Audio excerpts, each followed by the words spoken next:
People in the comments will whinge that two non-Americans can't talk about America. Well, fuck you. Check your fucking foreign policy. You shove your noses into every single fucking part of the world. So we all live in America. We all live with the consequences of American politics. So we fucking well can. If you want non-Americans to stop talking about American politics, take all your toys home and take all your influence home. Thank you very much. Since this whole thing started, the pandemic and everything, have you actually noticed a difference in how people relate to each other? And if so, what is it? It's just massively more aggressive now. We're so polarized now. Yeah, we're so polarized. The aggression levels have gone up because the stakes are so high. So and it's funny how this is broken down in America, because I'm anti-mask, anti-vaccine, and anti-lockdown, which becomes a Republican thing. Democrats generally are pro-mask, pro-vaccine, and pro-lockdown. So I'm absolutely against it. And my position is, you're destroying my freedom. But their position, to be compassionate, is you're destroying my health. Yeah. So it's really dangerous. We're not just slightly polarized. We're very, very, very polarized now. Yeah, it's crazy.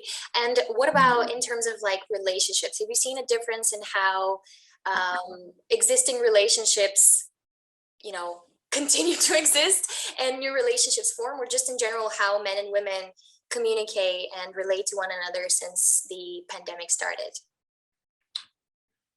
I think as we move into greater and greater crisis, my personal solipsistic prejudicial view is that a lot of the bullshit that we have been carrying about relationships is starting to burn away. I'm going to be careful with my words now, not because I fear the consequences, but because people won't hear me if I'm not careful. There's feminism. There's more than one feminism. I studied feminism academically at university. I wrote a dissertation, a feminist dissertation. I got a good grade for it, believe it or not, which is ironic. But the idea that men and women deserve equal opportunity is so obviously apparent to me. It's not even a statement of something. It's like, water is wet, the sky is blue. Men and women should have equal opportunity. And with that equal opportunity, they should have equal responsibility. I would go further than that. I'd say they do. Like, you already have equal responsibility. It's just that some of us are in denial about that. And we're trying to change it, which we can't. Like, you can't fight reality. So people like me are sometimes called equality feminists. I don't see myself as a feminist. I see myself as a humanitarian. I don't want a woman not to get a job because she has a vagina, because I think that's silly. I don't think a woman shouldn't be a brain surgeon because she has boobs, because that seems silly to me. That seems like a non-adult choice. However, there are multiple feminisms, and I think that there are derivations and echoes of feminism, like a mutated virus, that have become again polarized to the point where some people's idea of feminism is men are trash, women are amazing, fuck the hierarchy, destroy everything. And I'm like, Oh God. Yeah. Which books did you get that from? It's not that there aren't books out. It's not that there aren't books out there that say that, but it's not. I'm not defending feminism. I'm not defending academic feminism because it's not my job. It's not my role to.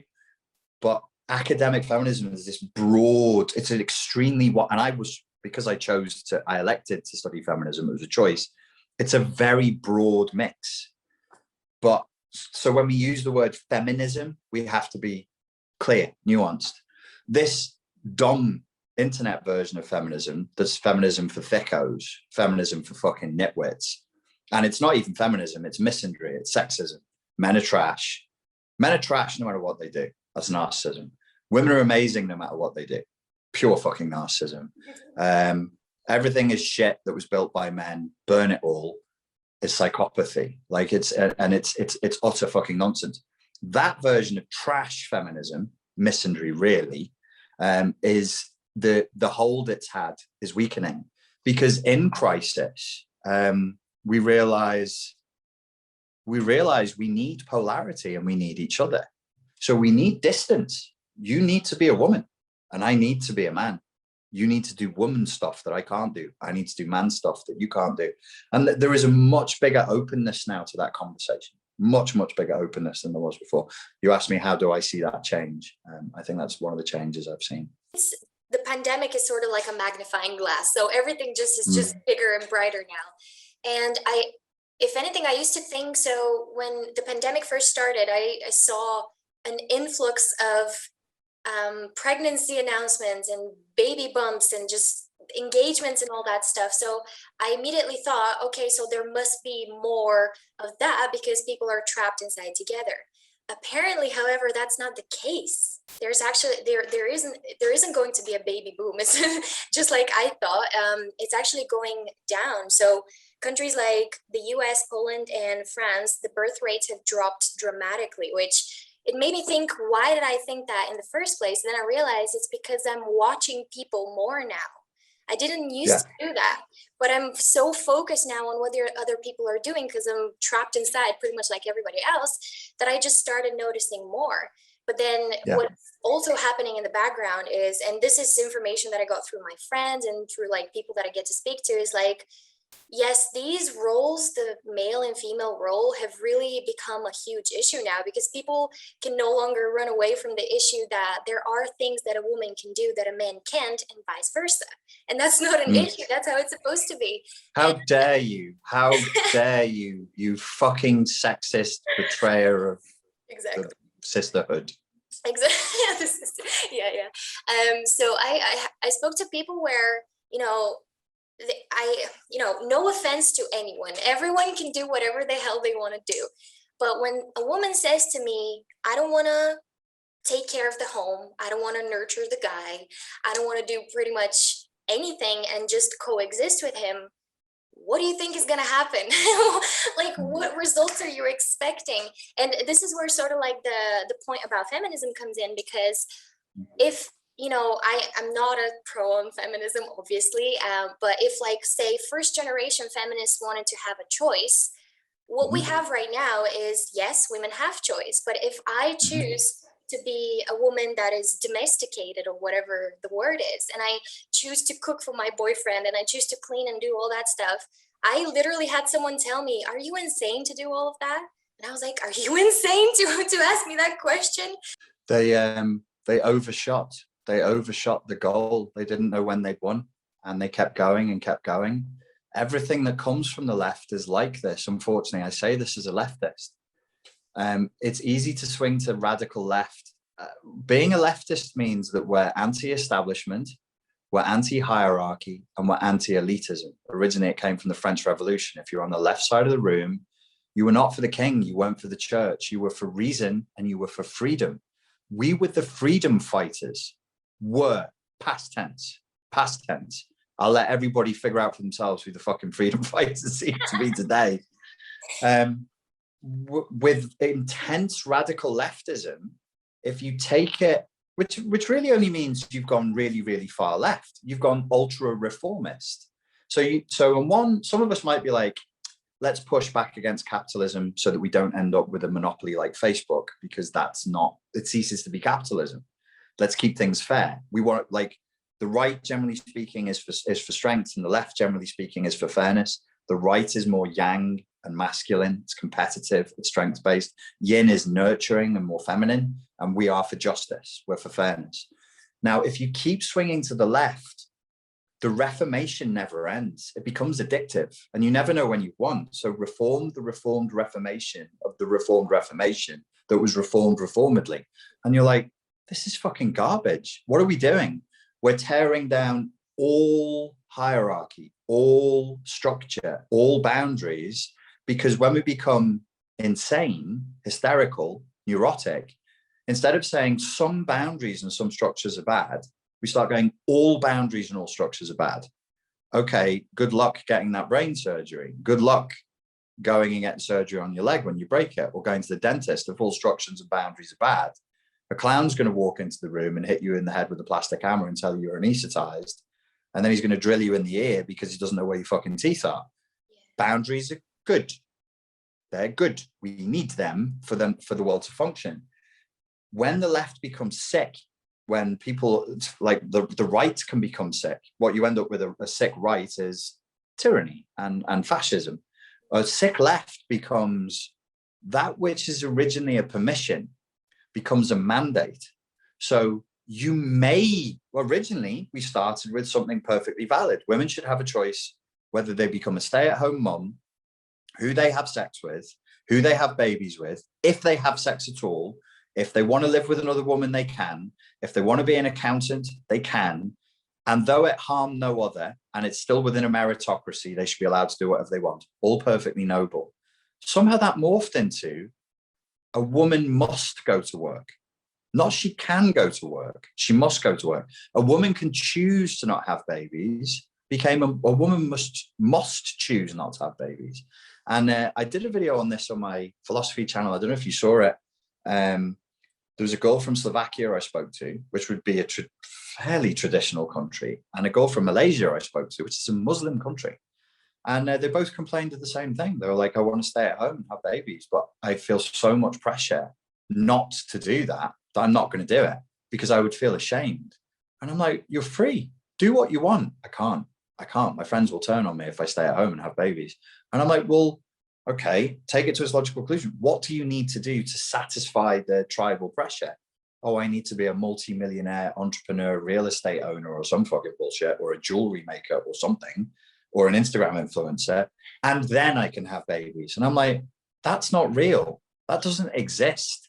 No, I saw it on Instagram. I'm like, you've no idea what you're looking at on Instagram. That's not the real world. You've no idea how many people who are successful entrepreneurs got a little $7 million loan from daddy first. You know, you've no idea where the privilege and the wealth is coming from just by looking. And you should be able to do what you want to do. How can we say we've not overshot when we're telling young women, you may not want to stay at home and have babies and be a housewife? That's not acceptable for you. Because guess what? There's plenty of guys out there who would be totally happy with that arrangement. Plenty of women out there who'd be totally happy with that arrangement. But who's speaking on behalf of heterosexual people? How did we become the fucking oppressed minority? How? This is insane. I won't rant too much. I'll stop every once in a while. I'll let the sweating patches on my forehead cool. And then you That's why I invited you. Rant away. You're the person that needs to rant with right now. Middle-aged man rant. But no, it's crazy. I think, like, for me personally, obviously I can't speak for everyone, but the pandemic from one point onwards became sort of like a blessing, because before that, you know, people that have watched my channel know that I tried the more liberal life of, you know, enjoy everything, just take it all in, abundance and all that. And then I was like, I started asking myself some really important questions, because you have to at some point in your life. And then I realized, and I'm very comfortable with my decision, that I do want to be more traditional. I do want to have this and that. And then I had people, like I said, come up to me and say, are you crazy? Like, why the hell would you want that? You can be all those different things. And because I'm diplomatic, like I don't like to confront people, but I've started being way more assertive, and I'm like, why are you telling me that? Like, it's none of your business. Do whatever it is that you want, but you have no right to tell me, I want to have children, I want to have a family, I want to do this. What is your problem with that?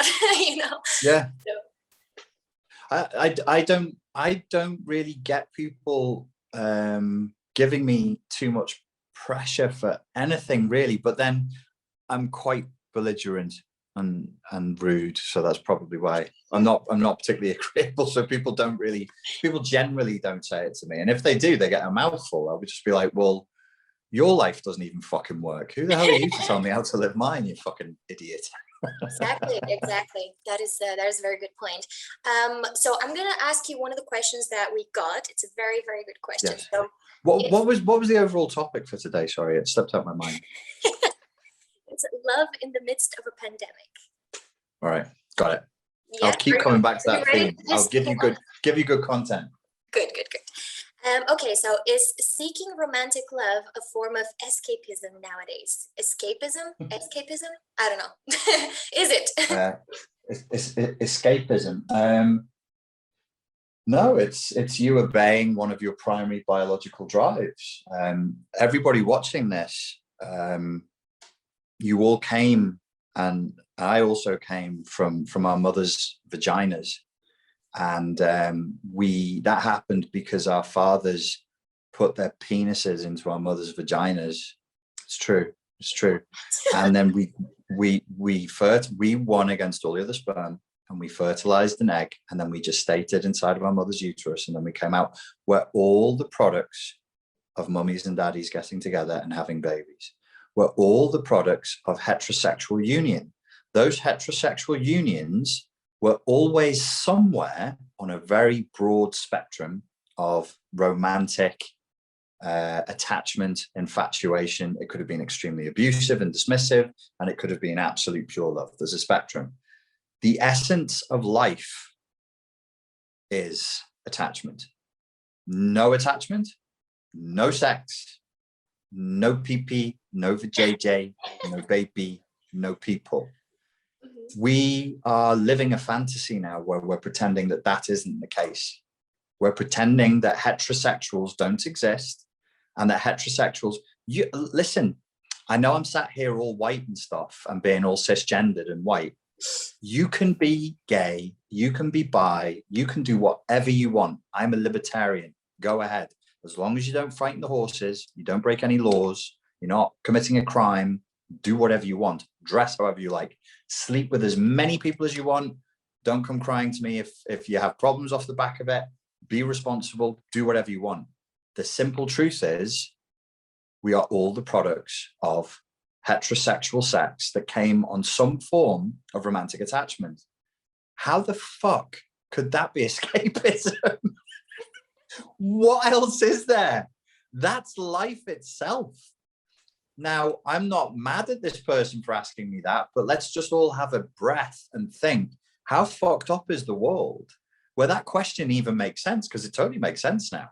It's just not, it's just not fashionable to think about romantic love. It's not fashionable to think about partnering up with somebody. How lame. Right. Whereas if you're, GT, QT plus ADHD, BPD, BLM, and all this other narcissistic, signaling, symbolic, purely performative, purely masturbatory, purely narcissistic nonsense, that gives you meaning. That's all the death cult, by the way. It's all anti-life. The binary that we're moving into now is there's going to be people who are pro-life and people who are pro-death. If you're not for life, you're for death. The woke movement is a death cult. Late stage capitalism is a death cult. We worship things, we worship symbols, and we've forgotten each other. And then everybody's coming to me going, "Oh, I'm so sad. I'm so anxious and so depressed." I'm like, really? What a shocker. I'm walking around Ibiza and these fuckers are just slumped over their fucking phones in the most beautiful environment. The bird song here is incredible. The sea is as blue as you'll find in Greece or the Caribbean.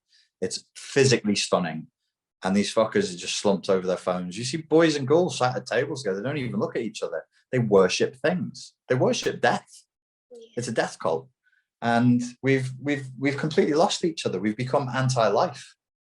So no, it's not escapism. It's your life drive trying to wake back up from this zombification that we're all going through, this fucking brainwashing that we're going through, to find itself again.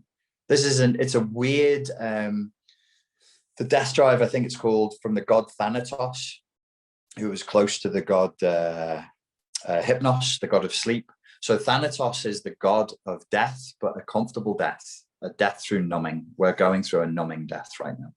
And so the drive to want to attach with people is a drive to life. Absolutely. Yeah. If anything, thank God that we have that back. Like, I think for a while, and I think we're still suffering the consequences of that, but for a while, it wasn't fashionable to be romantic or affectionate or anything of the sort. I became a victim to that when I was in England, and I'm still suffering the consequences. But, I think, like, over the last year, I spent a lot of time reading on just the word love. Like, it really interested me because I have a whole video on that. People know what I'm talking about. But I was like, why does everyone have a different sort of definition? And why do none of these definitions actually speak to me? Like, I can't relate to that, you know? So I think that through this pandemic and everything that happened, the romanticized idea of love has sort of fallen back. Like, it's okay, we're not dealing with this now. We're dealing with real stuff. And I think you said something like this a while ago. I've also mentioned it in a video that we're no longer choosing someone to have fun with and to just enjoy life with, to maybe have babies or whatever. It's like things are getting serious. So we're looking for someone to actually go through this batshit craziness with us, and we survive together and we create something sustainable and something strong. So I don't think it's a form of escapism. I think it's a wake-up call, and I'm really happy that we're seeing that again. We're going to have to, in line with what you've just said, I think we're all going to have to make a conscious effort to reclaim the space. And if you're gay or bi or T or Q or plus, you've also got to reclaim the space with love.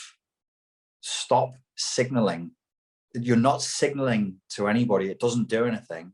Start living.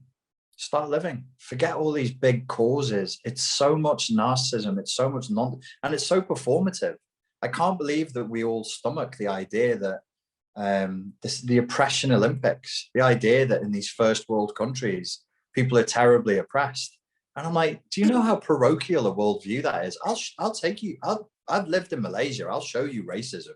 I'll show you state mandated, tax-based, law-based racism at an unprecedented level, where there are certain classes, certain racial groups ripped the arse out of. That's why Singapore was created. That's the whole of the story. There are countries I can show you where racism is real, or where oppression is real, or where homosexuals are rounded up and pushed into concentration camps. That's happening today.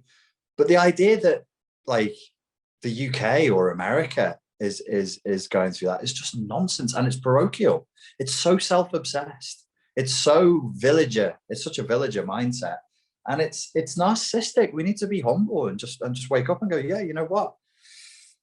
Things ain't that bad here, man. But they could get really bad if we keep on this road. If we keep playing this game and pretending that they're bad when they're not, we may find that they get really, really bad.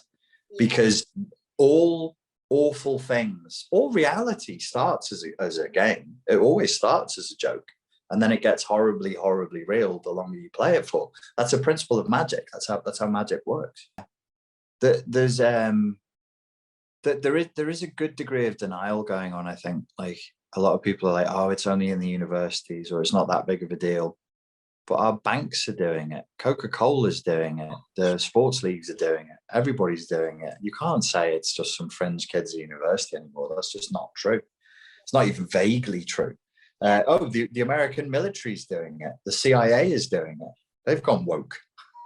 Yeah, it's crazy. I was saying that normality doesn't exist anymore, at least in the realms of what I know.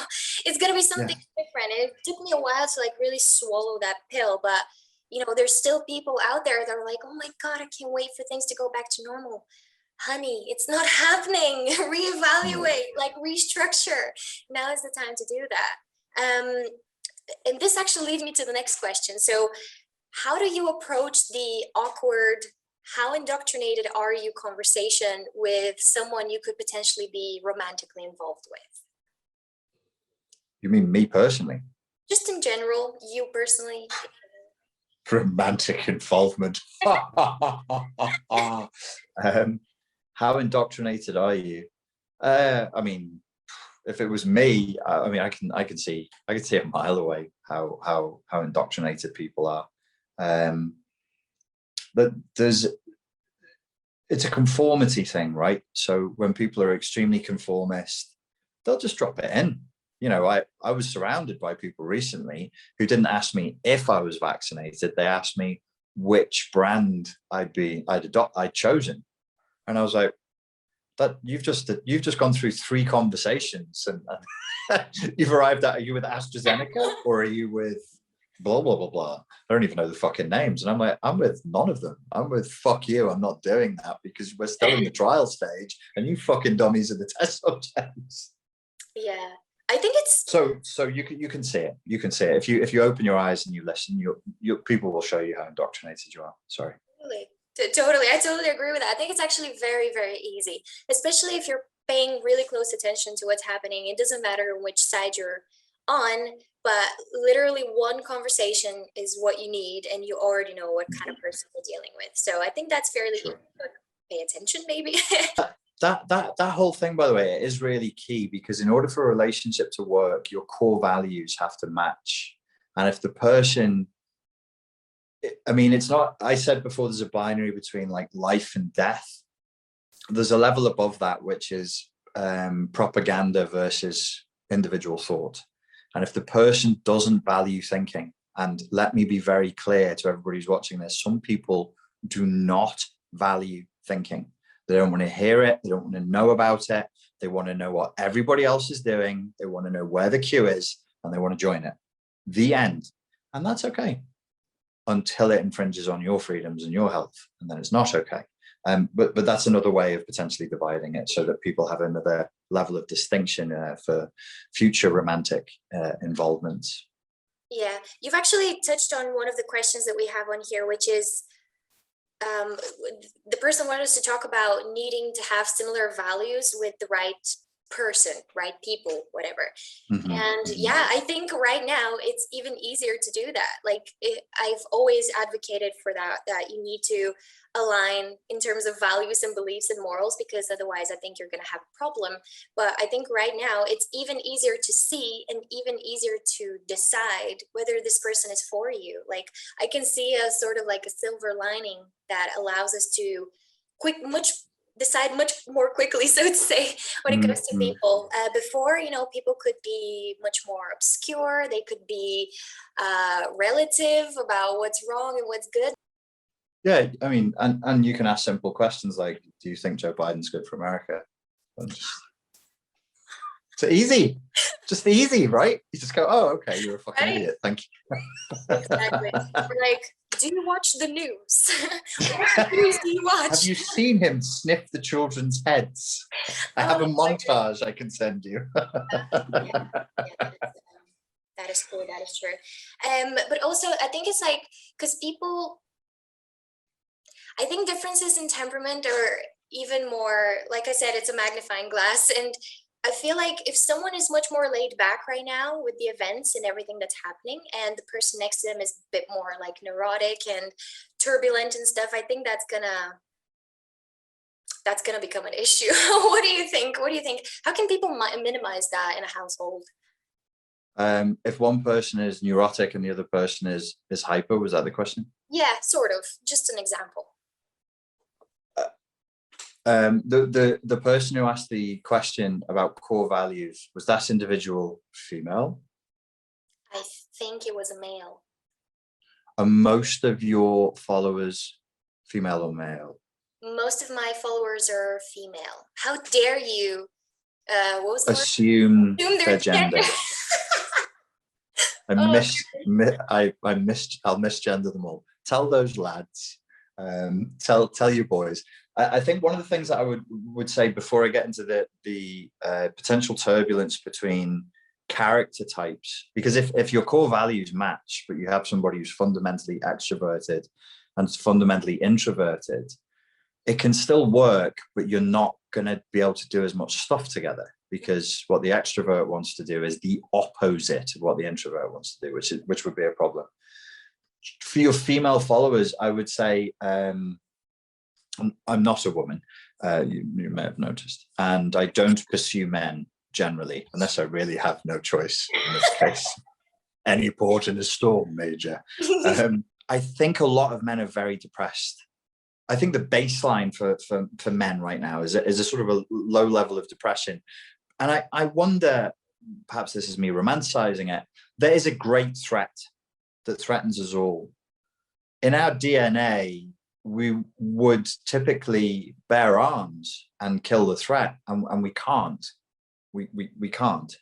And the way of dealing with this threat is to stay at home and order Uber Eats and become chubby and inactive. It's awful, really. It's really, really bad. Like, to tell men your way to combat the threat to your family, to your friends, and to society is to stay and watch at home and feed huge multi-million-dollar faceless corporations with your slave labor, is brutal. And it's been brutalizing. So I look around at men. I mean, I'm in Ibiza now.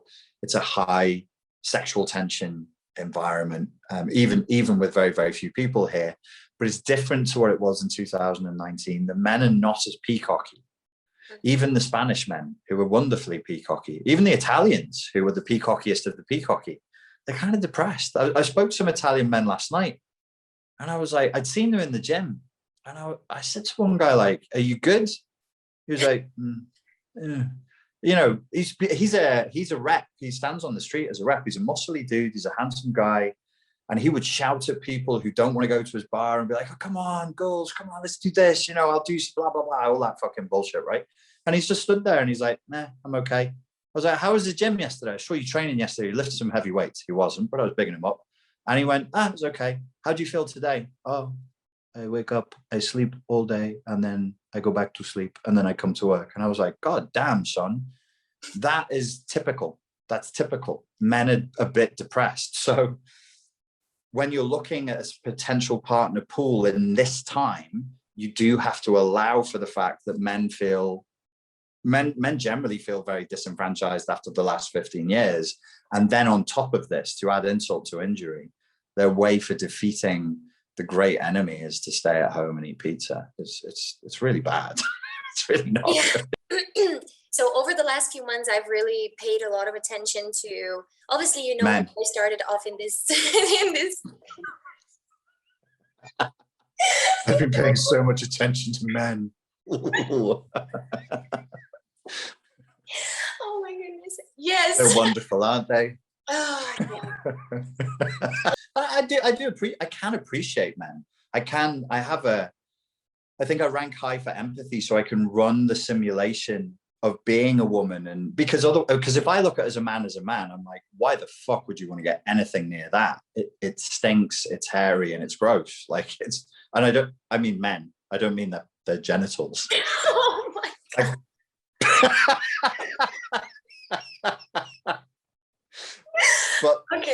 but it's true.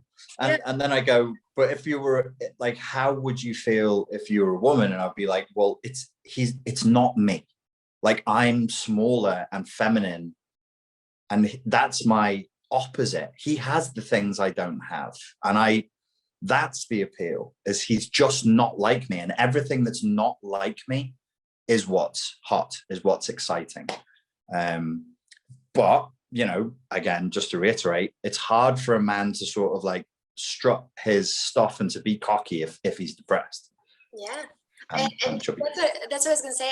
I've been paying a lot of attention to that phenomena that men are very depressed and stuff. And obviously, you know how I started off in this industry. The people that watch my channel know how I started. I was working with men exclusively, and teaching them to do quite manly things as well, traditionally masculine things, right? Well, yeah, not in that particular environment, but I'm trying to do that now. But when I started this channel, I wanted to sort of cater it so that everyone can relate, both men and women. And right now, my audience is predominantly female. But through speaking, by speaking with my male audience, I'm seeing the actual results of trying to demoralize like society by getting rid of the male figure. And it really pisses me off. I can see it so clearly. It's like, if before men needed instructions, they needed to be told, you know, okay, you can do this, this, and that, and it's going to result in the outcome that you want. Now, even when you say that, they're like, I'm not sure I want to do that. Why you don't want to do it? Well, I'm, you know, society and all that. So it's the message that they're receiving constantly. It's so confusing, and it's really pissing me off. And I really don't like where things are going. Like, you gave your perspective as a man. If you were looking through a woman's eyes, well, I can do the same. And if I was a guy right now, I would not be interested in women whatsoever. I mean, I would probably be interested in them every once in a while whenever I need some sort of release.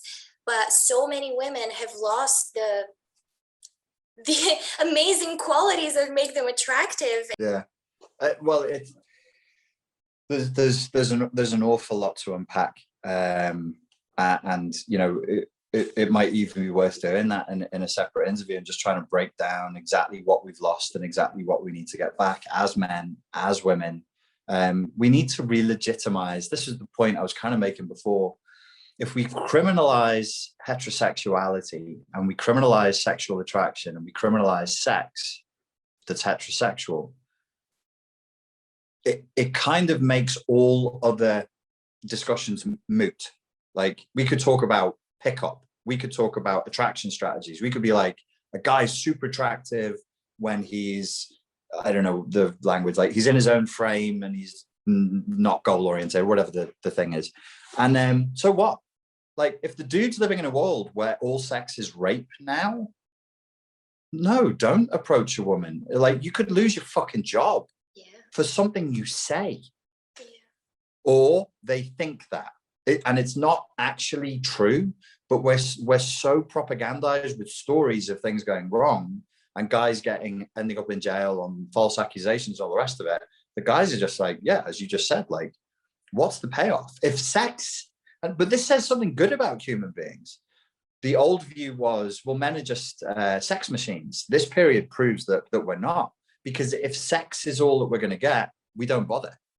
We don't bother. So we actually, that proves, it disproves the negative hypothesis. It's almost like good experimental conditions in a psychology experiment.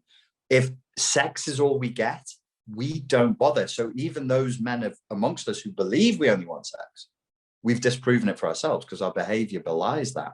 So yeah, there is a tremendous amount of loss. And look, Australia is bringing out a consent app. For real, for real. Like, both of you, you both have the app, and you both fill in the app, and you both say that you consent. And I read that, and I was like, I feel something about that, but I can't think it yet. I slept, and then I woke up this morning, and the idea had gestated, and I was like, I know what's wrong. If I have to sign an app with a girl for consent because I think she may accuse me of rape, I'm just not going to have sex with her. Jesus. If I think 1% that this girl may, not will, may accuse me of rape, dude, I'm going home alone. Like, it's not worth it. So, but that's where we're at. We're at consent apps now. Well, okay, let's see how that works out. Oh, wow, I can't believe it. And what about the good old female saying of, we don't need men? I'm just going to freeze everything that I've got. I'm going to use it in 20, 30 years time. Well, okay, you know, if you want to do that, fine. But the overall message of, we don't need men, it needs to stop immediately. Like, if I have a son one day, God bless, but what am I gonna do if he's gonna have to grow up in an environment where he's told every single day that he's not needed, that his inherent value is just, it's not there anymore? What is that? It's crazy. I have a potential solution to that, which would be based in individual responsibility.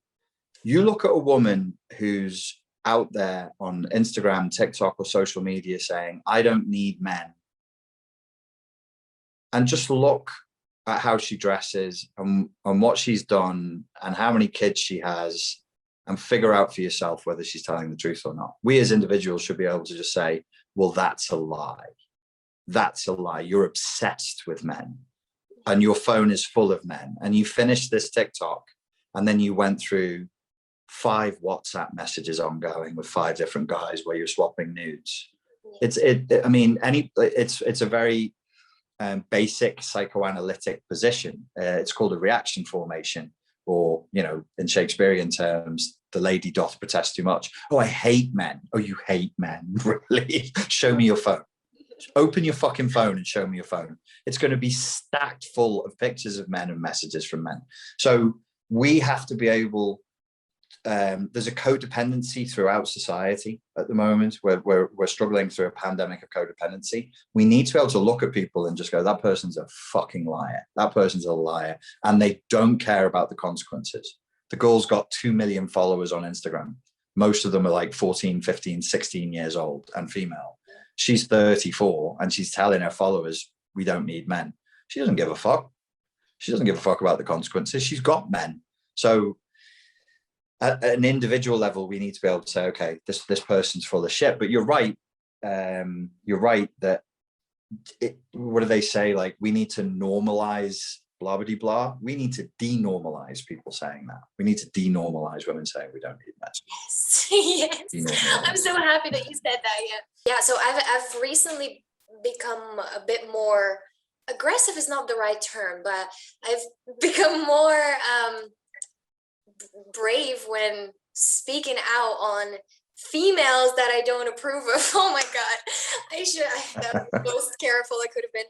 And I've been told that some people told me that I'm slut shaming because I don't approve of promiscuity.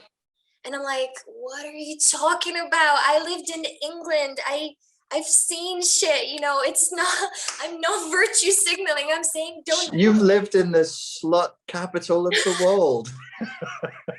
What is slut shaming? I have to say, I'm not entirely sure. I've seen it being used, but I don't really know what it means. Well, I haven't looked up the definition, but it's basically talking negatively about a female's sexually liberated behavior, I think. But if the girl who's sexually liberated says, don't slut shame me, is she calling herself a slut? I think you may have just broken the system. because if I say to you, don't slut shame me, I'm proud of, so don't slut shame me, I'm proud of being a slut. That means I'm proud of the pejorative. So if I'm proud of the pejorative, how could I be shamed? I don't get it. I've never really. That goes back to the thing of men bad and women great. You know, whatever it is that you're doing, it's just fabulous. Right. Yeah. So slut shaming. So really, they mean kind of like promiscuity shaming. I guess. I think that's just they've found a more mainstream word for promiscuity. Slut. It's interesting how this word shame gets misused. I've even seen it now more and more regularly. I get the complaints in psychology. So people will send me long essays as emails saying the way you spoke about BPD is using shaming language. And I'm like, well, the DSM is full. If you're looking for shaming language, the Diagnostic and Statistical Manual of the diagnosis in the ways in which people don't work is quite shaming. It's not a list of like moral virtue. It's not like this is a syndrome where you're really courageous and really happy. It's all the ways in which you don't work. And people are complaining that it's shaming. I find that description shaming. And it's like, well, it's not a compliment if you have a personality disorder. It's not supposed to make you feel good. My point here is that like people have grown into the entitled expectation that everything should make them feel good. And if it doesn't, it's bad. So that means if you criticize somebody perfectly reasonably, they can change the frame and say, you're shaming me. Mm-hmm. No, I'm not shaming you. If I'm not allowed to shame you and all criticism is shaming you, then you've made criticism of you illegal. Yeah. Fuck you. No, I do not consent to that. I'm going to criticize your shitty, dumb behavior. And you can just, I don't know, shit your pants and cry. It's still happening.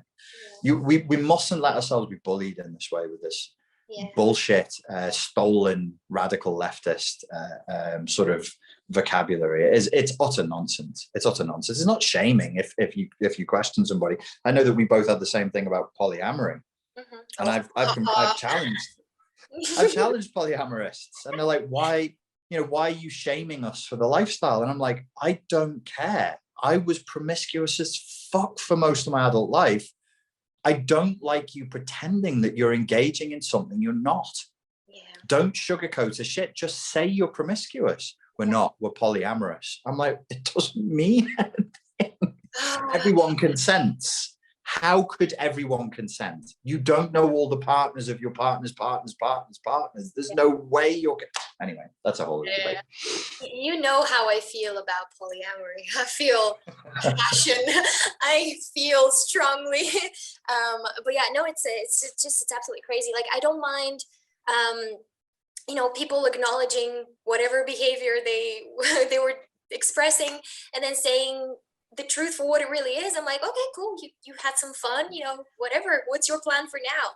But no, don't tell me to like respect you for being promiscuous or respect you for having an OnlyFans. It's just, please stop it. Please stop it. Yeah, it's sort of a narcissistic greed. It's not just, I want you to accept that I do this and still respect me as a person. It's, I want you to accept that I do this and compliment me for my bravery. No, there's nothing brave about what you're doing. Nothing. There's setting up an OnlyFans account isn't brave. Fucking a bunch of people isn't brave. I remember one of my favorite stand-up comics, I may have told you this story, Patrice O'Neill. He was doing an interview with a woman, I think she was Croatian American, who called herself Dr. Z. And she was flexing in the interview to Patrice, and she was like, darling, I have had sex with hundreds of men. I have much experience.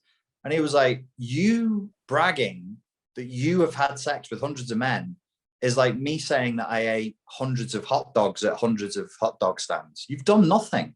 You just show up and men want to have sex with you and you consent. It's not like writing poetry or a best-selling novel or brain surgery. It's nothing.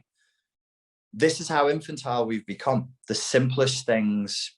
We're so boring as people. We're so fucking pointless that we take the dumbest things that we do and big them up and go, well, I'm engaged in a polyamorous lifestyle. You fucking a lot of people. That's all you're doing. You taking multiple dicks. That's all you're doing. Polyamory, please. Please. Oh, this is a great question. So what are your thoughts on the balance between self-work and actually putting yourself out there? What, in this context, what would putting yourself out there mean? I think we're talking like putting yourself out there to date. Oh, in dating. Well, one's easy and one's hard. So we're always going to tip towards the easiest thing. And in order to be disciplined, we should probably tip ourselves back towards the harder thing.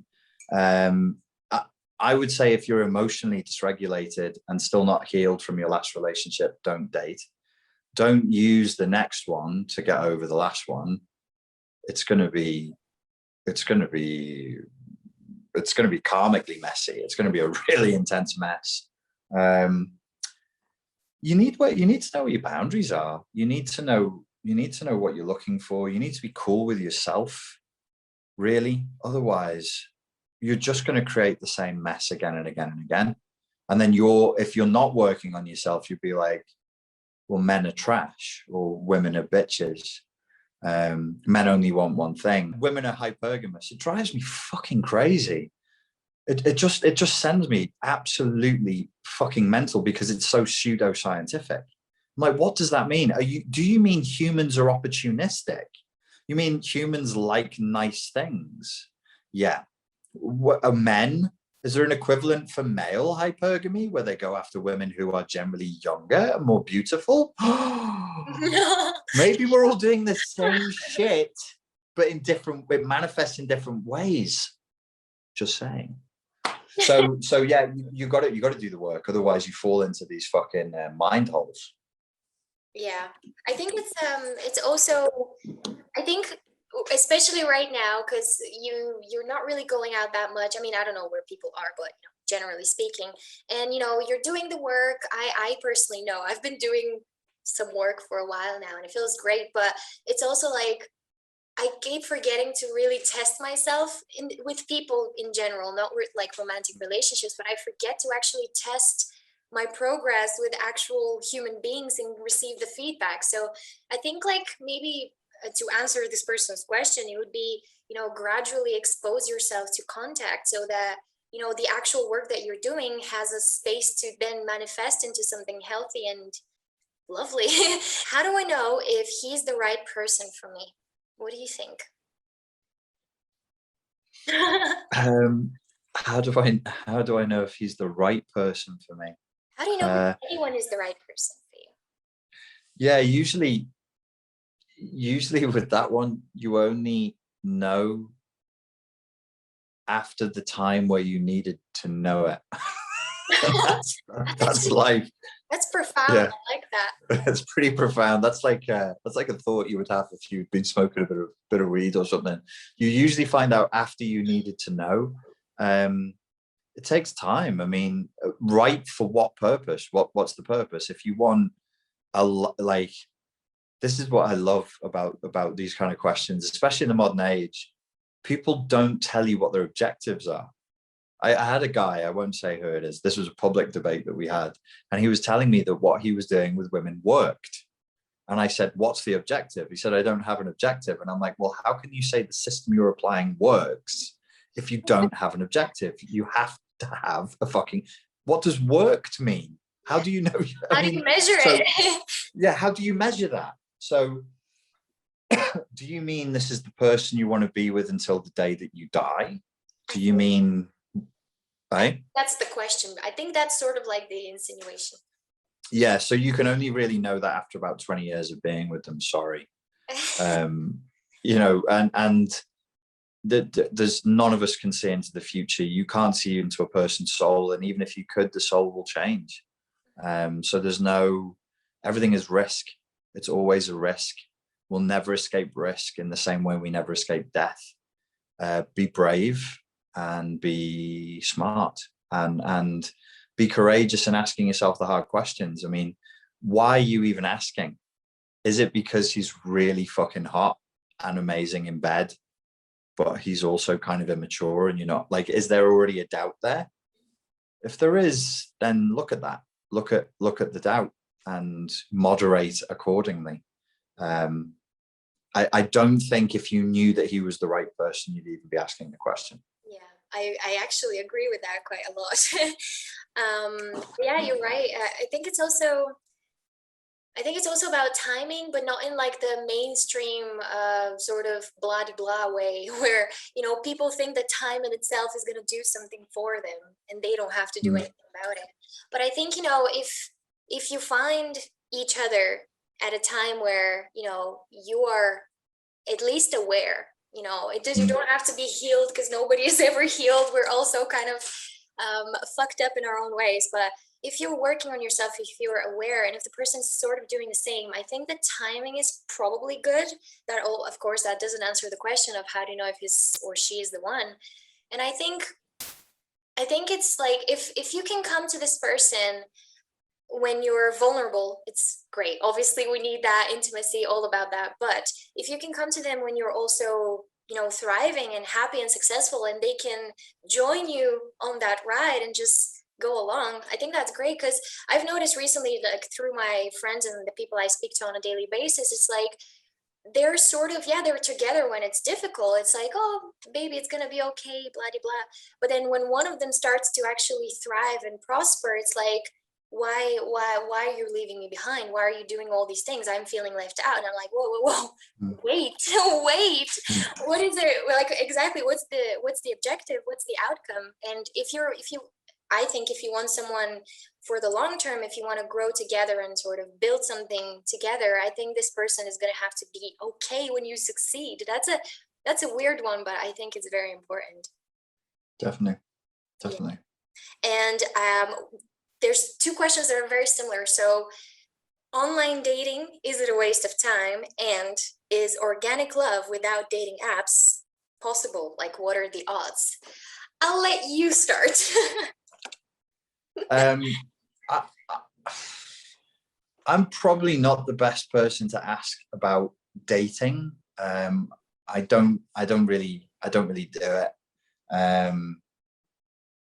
The dating apps, organic love without dating apps, I would much rather you know, do as I say, don't do as I do. Like, I'm quite, if everybody lived the way I lived, there'd be no fucking humans left in a inside a generation.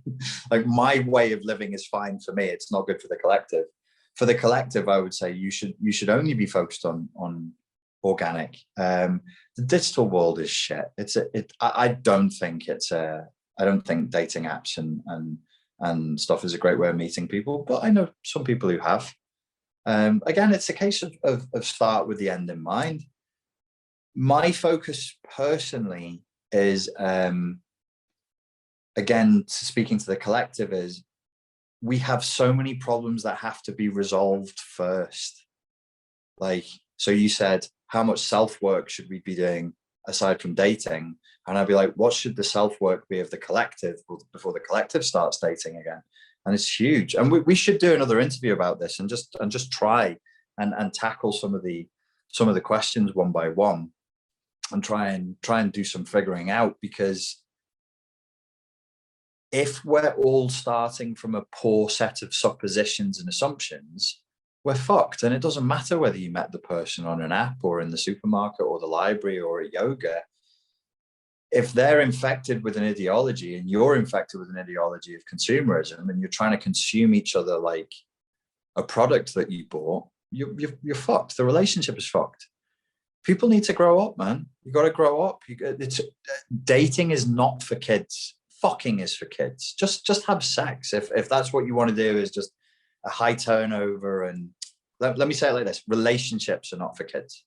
It takes two adults. If you seriously think you're going to do 30, 40 fucking years with somebody, with the way some of you all are, and asking me the fucking questions you're asking me on my channel, good fucking luck, man. Because you don't want to do the work. You don't want to be emotionally regulated. You don't want to make your unconscious conscious. You just want what you want, and you want it now. Go ahead. It's not my life. It's not my problem. It's not my karma. You're too childish. People are too childish, man. It's for grown-ups. It's proper adult things. It's not a fairground ride. It's not a party. It's sacrifice. It's discipline. It's structure. It's values. These are the things that we would be plugged up in previous times by the church, but we'll never have that again. And we shouldn't be nostalgic for a past that's gone, but we need to recognize where the gaps are.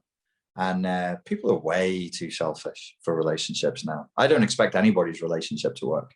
And I say that without moderation or hesitation. I do not expect anybody's relationship to work. If it does, I go, wow, well done. Really well done.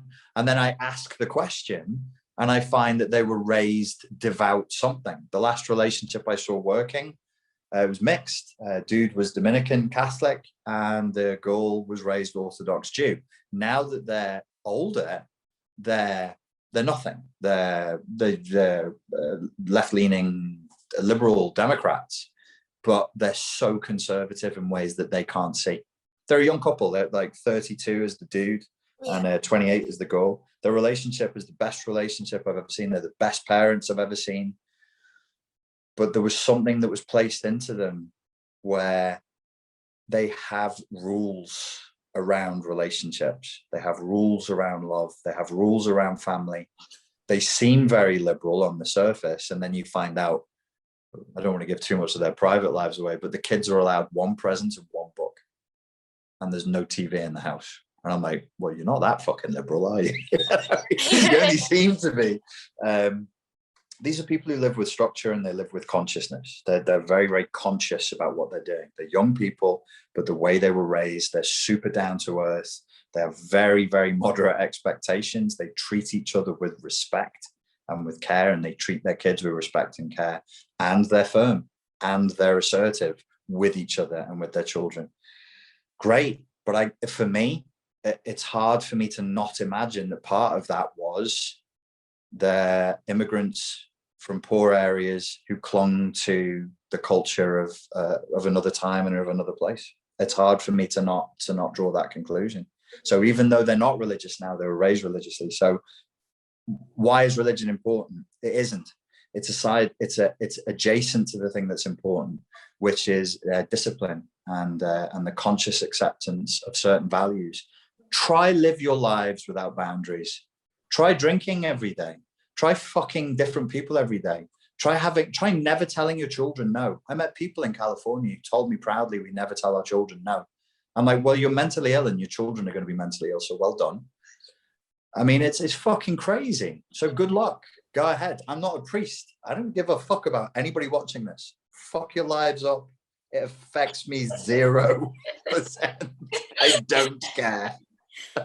Take your shitty comments, wrap them up, stick them in your ass. I don't care. My life's good, baby. That is great. Well said. Well said.